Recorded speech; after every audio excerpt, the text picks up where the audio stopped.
channel. I'm Tay, and today we are doing the newest princess, and I'm so excited that I passed up so many characters just to do her because I really love her, and no one knows how far I'll go. That's right, we're doing Moana. So I made 3 different styles of Moana ears that my daughter and I went to Joann's. I just went crazy, and we even made Heart of Tafiti ears. I'm so excited. They're kind of crazy. I'm not sure if anyone would wear these. They even smell kind of crazy, but you know what? They look like the Heart of Tafiti, and you cannot say that that is not super crafty. I just thought of that.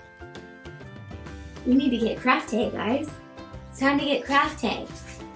Crafty, crafty. We got Moana ears. So yeah, so let's get started. I'm gonna show you how I made all 3 of these. Ready? Let's go.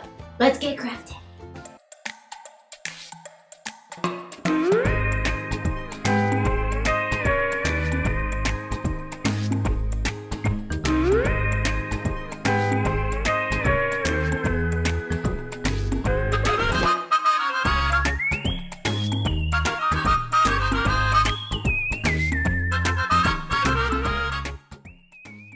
Alright guys, so for the Heart of Tafiti, I picked up some moss, which you can get at any floral section of any craft store, and then I got some fabrics that I thought reminded me of Moana's fabric on her dress, and then I got these cool marbles because they reminded me of the actual Heart of Tafiti, and then I've used some lace that I already had, but you can get those at the craft store too.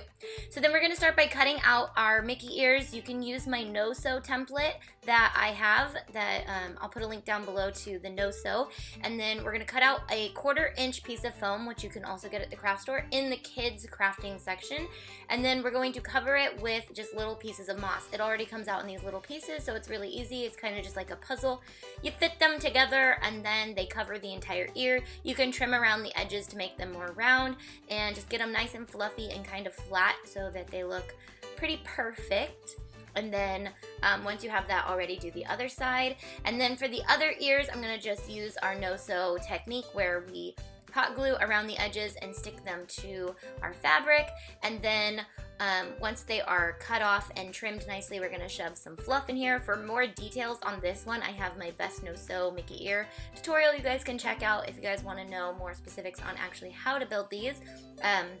Now we're going to make a no-sew bow by just using a rectangle of fabric and folding it in half, right sides together, and then leaving a little hole. I like to leave my hole right in the center where the where you're going to pinch the bow together, but that's up to you. And then I'm going to make another bow exactly the same, but just a little bit smaller, and I'm going to do this one a little bit slower so you guys can see the difference, and or just see how I'm doing it.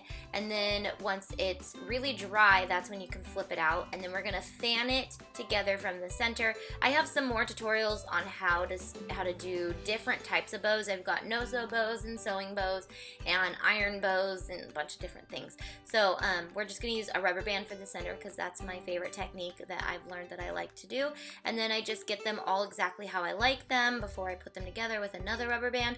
And then we will do the center of the bow, and I'm just going to use this ribbon by making another little bow that I can put on the center. You can also use this to wrap around the center if you want to, and I actually did 2 different bows for 2 different ears. I did 1 pair of Moana ears with Moana fabric that I got at Joann's, and I just used Maui for one side and Moana for the other side, and then did a simple bow on the middle. And then the other ones I used her inspired fabric that I thought looked like hers. And then I just used this 1/4 inch leather, which I didn't take a shot of in the beginning for things that you'll need, but I got this pack at Hobby Lobby for like $6, and it has a ton of leather in it, so just keep that on hand for different projects, but it came in handy for this one. Then I'm going to use my lace fab, whatever this is called, ribbon. It's ribbon. I got this a long time ago. I feel like I got it at Michael's, but I think I got it just in the ribbon section. Yeah. So I'm going to put those across the ears just to give it kind of her dresses appeal, and then I used this burlap ribbon that I also had on hand. Sorry, a lot of this stuff I already had on hand, but I got mostly everything at Michael's and Joann's like usual, or Hobby Lobby has all this stuff too. So then I'm going to go ahead and finish these ears off with leather as well. I really like the Polynesian look of all the different things because it's very rustic and very, I don't know, not so like princessy like you would think. It's not necessarily Hawaiian because she is from Polynesia. So this is how I measure onto my headband now. I put my headband onto my mat that has like a grid on it, and then I put the bottom at the same spot, and then I just measure up where the ears are going to be and make sure that they're aligned. I'm just going to add my bow onto here. I did not finish the center because that's just a really bad crafting technique that I should have definitely finished the center of that bow. But then I put the Heart of Tafiti to cover it, so you don't even know. Alright, so there's the different 3 ears that we made inspired by Moana. I hope you guys like them, and if you guys are going, make sure to check her out because she's a really awesome princess, and I really just do super love her. I love that she's added to the collection. Alright guys, bye!